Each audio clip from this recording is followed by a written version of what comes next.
কথাটা প্রকাশ হয়ে পড়লে মুখ দেখানো ভার হয়ে যাবে। তার চেয়ে তোর ওই নবজাতককে তুই আমার হাতে তুলে দে। রাতের অন্ধকারে আমি কোনো অনাথ আশ্রমে বারান্দায় ফেলে আসার ব্যবস্থা করি। না বাপি, আমার পাপের ফসল হয়ে ও এই পৃথিবীতে এসেছে, ওর তো কোনো অপরাধ নেই বাপি। তাহলে কেন ওকে মায়ের কোল থেকে তুমি কেড়ে নিতে চাইছো বাপি? যাকে ঘিরে তোর জীবনটা যে নষ্ট হতে বসেছে, যার জন্য আমার বংশ মর্যাদা আজ ক্ষুণ্ণ হতে চলেছে, সেজন্য তো দায়ী আমি বাপি।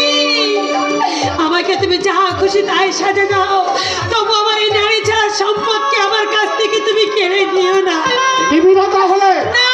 এই যে তোর শেষ কথা, তবে আমারও শেষ কথা তুই শুনে রাখ। আগামীকাল সূর্য উদয়ের পূর্বে তোর মুখ যেন এই বাড়িতে আমাকে দেখতে না হয়। আজ রাতে তোর ছেলেকে নিয়ে তুই কোথায় যাবো বাপি? এই অবস্থায় আমি এখন কোথায় যাব?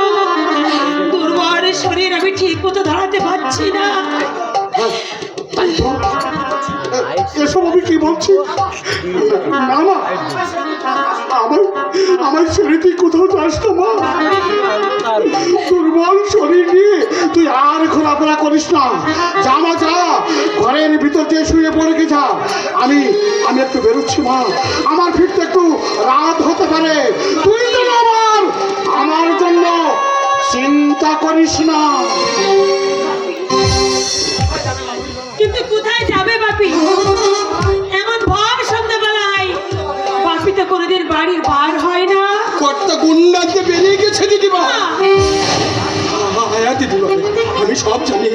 আজ রাতে কর্তা গুন্ডা দিয়ে ছেলেটাকে তোমার কোল থেকে সরিয়ে দিবে। নীলুদা, আমি তাহলে এখন কি করবো নীলুদা? খোকাকে যদি বাঁচিয়ে রাখতে চাও, এই সুযোগে বাড়ি থেকে তুমি চলে যাও। চলে যাব? এই অবস্থায় আমি কোথায় যাব?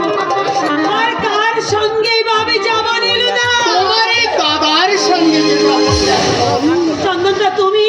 আমি সকালে বাজারে নীলুদার মুখে সব কথা শুনে দাদার উপযুক্ত পরিচয় দিতেই আমি ছুটে এসেছি। চন্দনদা, তুমি যদি রাজি থাকো তাহলে আমি হাসি মুখে তোমার এবং তোমার খোকন শোনার দায়িত্ব আমি বহন করব। দিদি ভাইকে তুমি তোমার বাড়িতে নিয়ে যাবে চন্দন বাবু? বাবার তেজ্য পুত্র আমি, ঘর বাড়ি তোমার নেই নীলুদা। তাহলে তোমরা থাকবে কোথায়? তোমাদের চলবে কি করে?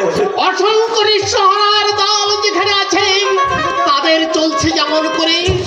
আমি রিক্সা টানবো, আমি মদ বইবো। ভগবানের দুধ দিতে আছে দিদি ভাই, হাত দেরি করো না। কর্তাই এসে পড়লে মহা অনর্থ হয়ে যাবে।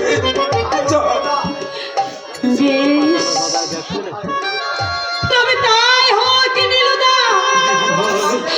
ভগবানের নাম নিয়ে আমি আমার দাদার সঙ্গে অজানার পথে পাড়ি দিচ্ছি। ও নীলুদা, একটু পায়ের ধুলো দাও না নীলুদা, একটু পায়ের ধুলো দাও। সেই দিদি ভাই সামান্য বৃদ্ধ হবে। চাকরিটাই তোমার বৃত্তায় নীলুদা। দিদি ভাই, হৃদয়টা যে তোমার দেবতা। ভগবান আমার দিদি ভাইকে তুমি রক্ষা করো ভগবান, তুমি রক্ষা করো। নীলুদা, যাওয়ার সময় আমার বাপিকে একটা চিঠি লিখে রেখে যাব। সেই চিঠিটা তুমি বাপিকে দিও। নীলুদা, আর যদি কখনো দেখা না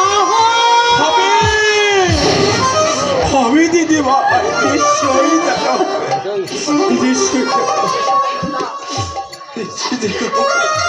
এসো চন্দনদা, এসো। বিদায় বাপি।